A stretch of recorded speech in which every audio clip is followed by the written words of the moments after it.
मध्य प्रदेश के रीवा जिले के तराई अंचल क्षेत्र अंतर्गत सिरमौर विधानसभा क्षेत्र से विंध्य जनता पार्टी के प्रत्याशी से आइए आपकी मुलाकात कराते हैं। ये क्या कहना चाहते हैं इस 2023 के चुनावी समर में? मैं विंध्य जनता पार्टी चुनाव चिन्ह गन्ना किसान है। हमारे पार्टी के संस्थापक माननीय पंडित नारायण त्रिपाठी जी हैं। वो हमारी पार्टी जो है चुनाव विंध्य प्रदेश की मांग को लेकर लड़ रही है और उसी मांग के हम चुनाव लेकर जनता के सामने पाएंगे। लेकिन तराई अंचल में तो आपका कोई कुछ समझ में नहीं आ रहा है।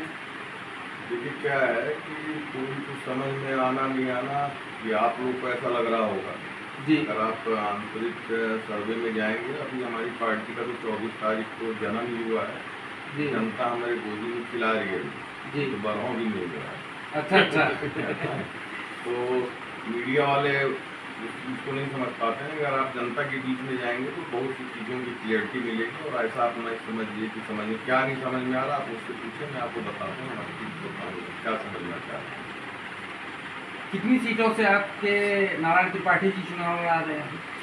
हम लोग 35 से 40 सीटों में मध्य प्रदेश में चुनाव लड़ रहे हैं।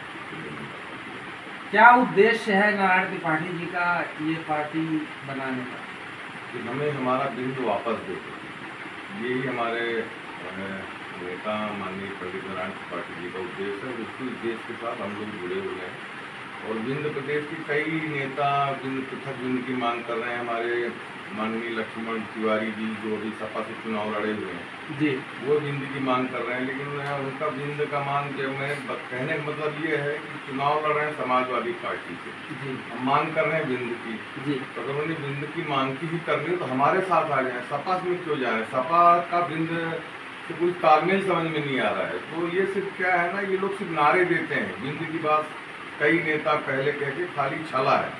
तो विंध्य का मांग हम इसलिए कर रहे हैं कि हमको हमारा बिंद वापस दे दो। कारण मैं बता देता हूँ, हमारे जो राजघराना जो हम लोगों का इतिहास रहा है, मैं भी एक बघेल ठाकुर हूँ, सिरमौर क्षेत्र से बिलोंग करता हूँ और हमारे बाबा श्री राम सिंह धोनी और विश्वनाथ सिंह जी सबसे उनका नाती हूँ और हम इस क्षेत्र से भली बात परिचित हैं जी। तो हमारे ख्याल से पता नहीं हमारे दिव्यराज जी बीजेपी के जो कैंडिडेट हैं उनको अपने विंध्य प्रदेश जो उनका खुद का प्रदेश था, हम लोग उनकी प्रजा थे, वो इस बारे में क्यों नहीं सोचते? मेरे समझ से परे पुराना विंध्य प्रदेश का स्ट्रक्चर उनको मालूम है कि नहीं मालूम। जहाँ तक मुझे नॉलेज है कि पुराना विंध्य प्रदेश हमारा प्रयागराज, मिर्ज़ापुर, कटनी, झांसी, नरैनी, बांदा, इधर दतिया, रीवा, सीधी, शहडोल, पन्ना, छतरपुर, कोटमा, टीकमगढ़ और ये आपको कोरिया चला गया है, ये बड़ा हुआ है। कटनी भी हुआ करता, इतना बड़ा था जी। लेकिन अब वो चीज़ें तो रही नहीं, काफ़ी कुछ चीज़ें इधर उधर चली गई जो पाना संभव नहीं है। हम जिनकी मांग इसलिए कर रहे हैं कि अगर पूरे मध्य प्रदेश का रेवेन्यू 100 रुपये अगर इकट्ठा हो रहा है तो 40 रुपये हमारे यहाँ से जा रहा है और 60 रुपये आपके मालवा अंचल से आ रहा है जहाँ पे इंडस्ट्री और खेती बाड़ी है। 40 रुपये जितना है मिनरल्स हमारे यहाँ पे जो रिसोर्सेज संसाधन है पूरे के पूरे 40 रुपये के यहाँ, लेकिन उस 40 रुपये को यहाँ पे उसका कुछ भी यूटिलाइजेशन नहीं दिख रहा है, वो दूसरी जगह में यूटिलाइज हो रहा है और उससे अपनी सरकारें और कामें कर रही हैं। ठीक है, करना चाहिए, हम उसके लिए मना नहीं कर रहे, लेकिन हमारे जहाँ विंध्य क्षेत्र जो है हमारा उसके लिए भी तो कुछ सोचें। उसके लिए आप बताइए क्या सोच रहे हैं और आप लोगों को क्या दिख रहा है? हमारे तो ये समझ में आ रहा है कि यहाँ की जनता को ऐसा घुमा के चक्री जैसे रखते हैं कि एक विधायक के पास जनता किस लिए जाती है, जो मुझे समझ में आता, मैं देखता हूँ कि मेरा पटवारी से ये काम करा दीजिए, मेरे को एसडीएम ने दिक्कत कर दी है या मुझे टीआई परेशान कर रहा है, ये पटवारी है। इसके अलावा तो हमें नहीं लगता है कि जनता कुछ भी मांग करती है बेचारी, क्योंकि उसको इतना भोला बना के रख दिया है कि वहीं घूमते रहते हैं। जबकि जनता को पूछना चाहिए कि भैया हमारी सड़कें कब बनेंगी, बिजली खंभों में आपने मीटर तो लगा दिया है, उसमें एक एक बल्ब भी तो साथ में दे सकते थे। उस मीटर बिजली का बिल लेने के लिए अगर एक इतना बड़ा जी मीटर लगा सकते हो तो एक 80 दूरी का बल्ब भी लग सकता है। कितने का आएगा 80 दूरी का बल्ब? आप जाके देखिए।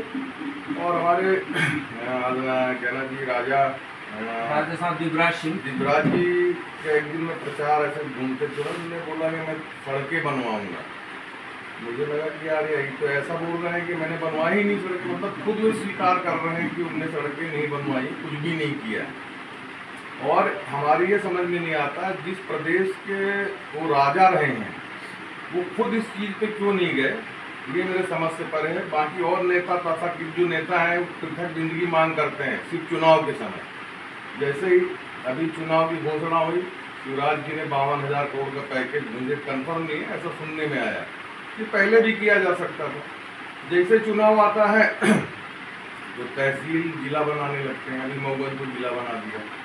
तो जिला एक ऐसा ही पहले भी बना सकते थे ना, एकदम लास्ट समय में आके बनाने की क्या जरूरत है। सारे बजट, सारी जो वो है प्रक्रिया सिर्फ लास्ट में भी ये की जाएंगी, जिससे साफ दिखता है कि आपके ऊपर से आपको खुद पे जनता के ऊपर भरोसा नहीं रहा कि हम अगर ऐसा कुछ नहीं करेंगे तो हो सकता है हमें चांस न दें। यहाँ तो जो सर्वे किया चल रहा है, तो यहाँ के सर्वे के अनुसार बीडी पांडे भाजपा प्रत्याशी आगे चल रहे हैं।